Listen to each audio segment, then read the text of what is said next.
لمریز طوفان څه شی دی؟ لمریز طوفان څنګه واقع کیږي او د لمریز طوفان اغیزې پر ځمکه باندې څه دي؟ سلامونه مینه او درنښت مې ومنئ قدرمنو دوستانو. دا د یو ځل بیا زه عبدالرقیب احمدزی ستاسو په درانه چوپړ کې د یوې بلې حیرانوونکې او په زړه پورې ویډیو سره راغلی یم.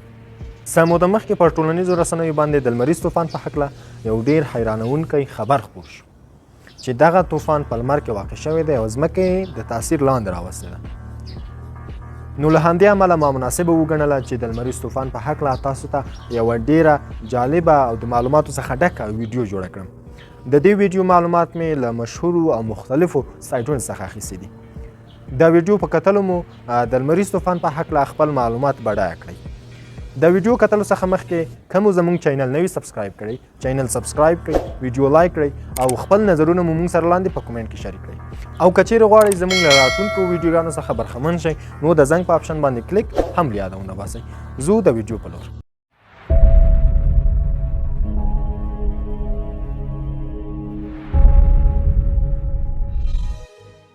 ځمکې سره ټکر شوی یو غیر معمولي طاقتور شمسي یا لمریز طوفان د شمالي نیمې کورې په اسمان کې د رنګونو خورولو په زړه پورې نندارې خلکو لیدلې دي.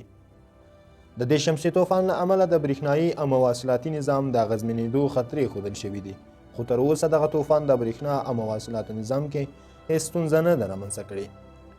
دا نړیوال خبري اژانس AP د ریپورټ له مخې په تېرو 12 لسیزو کې تر ټولو زیات طاقتور لمریز طوفان د جمعې په ورځ د ځمکې سره ټکر شوی چې له امله یې په امریکا، برطانیا او د یو شمېر نورو هیوادونو په اسمانونو کې رنګارنګ رڼاګانې خورې شوي او دغه په زړه پورې نندارې خلکو هم لیدلي دي. ماهرین وایي چې دا رنګداره د لمر شغلې تر لکونو کیلومتره پورې خورې دي چې د ځمکې د ټولې برخې څخه 15 چنده زیات دی. یو ځواکمن لمریز طوفان په بهر کې رامنځته شوی د متحده ایالاتو د سمندري او اتموسفیري ادارې په وینا دا کولی شي د ځمکې په مهمو زیربناو په ځانګړې توګه په مخابراتي شبکو باندې لویه اغیزه وکړي. د 12 لسیزو څخه وروسته د ادارې د پنجشنبې په ورځ د شدید جیو مقناطیسي طوفان خبر ورکړ. خو سوال دا ده چې دا لمریز طوفان څه شی دی؟ په دې خو به خبر یاست چې په لمر کې هره دقیقه په میلینونو چاودنې کیږي. مطلب د جوش او خروش څخه ډک دی. همدا چاودنې او جوش د دې سبب کیږي چې موږ او تاسو ته هم رڼا او تودوخه راورسوي.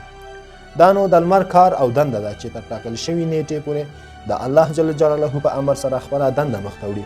خو ځینې وختونه په لمر کې د ټاکل شوي اندازې لویې چاودنې وشي او په یو ځل ډېره انرژي یعنې تودوخه تولید کړي او مخ پر موږ او تاسې راخوشي کړي چې همدې ته لمریز طوفان ویل کیږي. نو په یو ځل ډېره رامنځته شوې تودوخه هم معلومه خبره ده چې د نور وخت په څیر ځمکې ته راځي، اما د ځمکې مقناطیسي میدان یا په ساده ډول د ځمکې ځانګړی پوښ چې له فضا څخه د مضره وړانګو او نورو بدبختیو راتلو مخه نیسي کله کله دا توان د لاسه ورکړي چې د لمر له لورې د راخوشي شوې ډېرې انرژۍ مخه ونیسي. لکه څنګه مو چې مخکې یادونه وکړه، لمریز طوفان د لمر په اتموسفیر کې د ځواکمنو چاودنو په ترڅ کې رامنځته کیږي او کولی شي هر لور ته حرکت وکړي او تخریب رامنځته کړي. د ځمکې مقناطیسي میدان له ځمکې څخه د لمریزو طوفانونو په مخنیوي کې مهم رول لري، خو ځینې طوفانونه د زیاتې ځواکمنتیا له کبله کولی شي ستر ګواښ رامنځته کړي او د ځمکې برخلیک ته بدلون ورکړي. لمریز طوفان چې د جیو مقناطیسي طوفان په نامه هم یادیږي، دا طوفان تقریبا له هرو 4 کلونو وروسته واقع کیږي او دا هغه وخت پیښیږي چې کله لمر په خپل عروج کې وي او همدارنګه هغه وخت رامنځته کیږي کله چې لمریز باد کوم چې چارج شوي ذرات لري او په دوامداره توګه د لمر څخه تیریږي د ځمکې د مقناطیسي ساحې سره اړیکه ونیسي. د ناسا په وینا د پام وړ ګډوډیو لامل کیږي. د دې ګډوډۍ ډول او شدت د لمریز باد په تغییراتو پورې اړه لري کوم چې کولی شي د ځمکې په مقناطیسي فضا کې لوی بدلونونه رامنځته کړي. اوسنی لمریز طوفان د لمر د سطحې څخه پورته په یو مقناطیسي ساحه کې معطل شوی چې په میلیاردونو ټنه شمسي مواد لري. کله چې دا مقناطیسي ساحه بې ثباته شي لمریز طوفان رامنځته کیږي.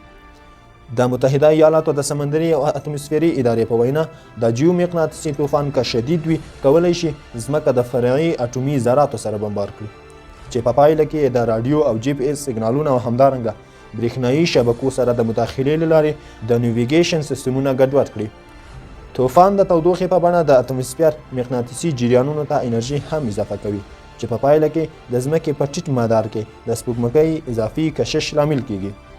نو درنو دوستانو که مو تر دې ځایه ویډیو خوښه شوې وي او ستاسو په معلوماتو کې زیاتوالی راوستی وي نو په مهربانۍ سره که مو زموږ چینل نوي سبسکرایب کړئ چینل سبسکرایب کړئ ویډیو لایک کړئ او خپل نظرونه موږ سره لاندې په کمنټ کې شریک کړئ او که چیرې غواړئ زموږ له راتلونکو ویډیوګانو څخه هم تاسې برخمن واوسئ نو د زنګ په اپشن باندې کلیک یا د مو وباسئ.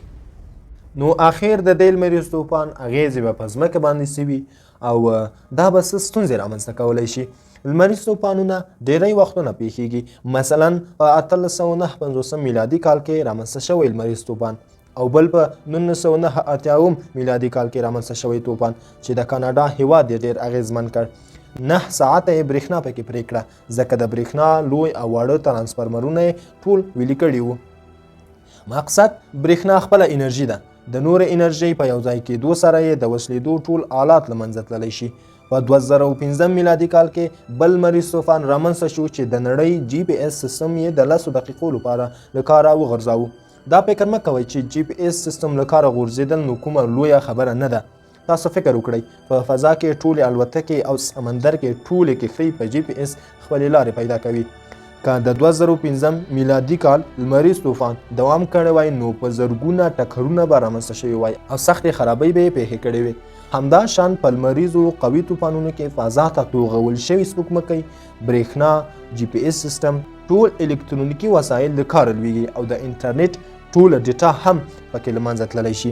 د دې ترڅنګ که لمریز طوفان بیخي ډیر قوي وي نو د لنډ وخت لپاره به د حرارت درجه دومره لوړه شي چې د ژوندیو موجوداتو ډیره برخه به خپل ژوند له لاسه ورکړي، کښتونه به تباه شي او نړۍ کې به سخته ګډوډۍ رامنځته شي. خو الحمدلله تر اوسه پورې راغلو لمریزو طوفانونو داسې څه نه دي پېښ کړي.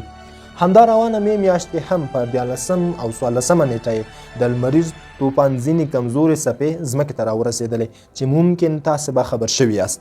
خو دې کمزورو وړانګو ساینسپوهان د یوې بل قوي لمریز طوفان په اړه اندېښمن کړي چې دوی یې د راتلو اټکل په 2025 کال کې کړی دی. وروستۍ خبره دا ده چې موږ او تاسې باید له دې ډول پیښو په هیڅ صورت ډار ونه لرو ځکه نه یې مخه نیولی شو او نه هم زموږ توان شته چې تغیرات پکې رامنځته کړو. ښه په آرام سره خپل ژوند ته دوام ورکړئ. موږ او تاسې او ټول کائنات د ستر الله جل جلاله مخلوق یو. هغه ستر ذات چې هر څه پلان کړي وي نو حتما به عملي کیږي. د راتلونکو پیښو په اړه یوازې الله جل جلاله ښه پوهیږي. د ساينس خبرې هم کله کله هوایي وي، 100 سلنه پرې باور کول بې ځایه دی.